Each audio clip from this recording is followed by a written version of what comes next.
Do you know what variadic function is? It's actually simple.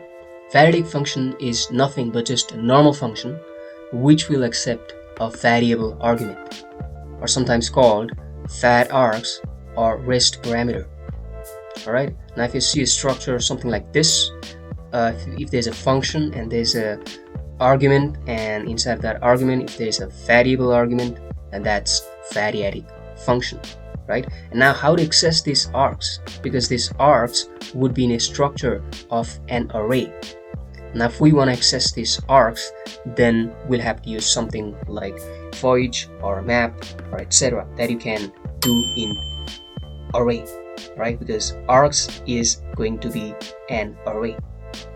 Alright, so now let's check it out fast. No.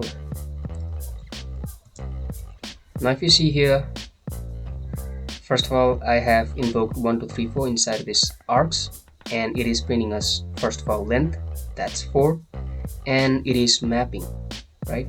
For each of the element it is consoling, that's it, right?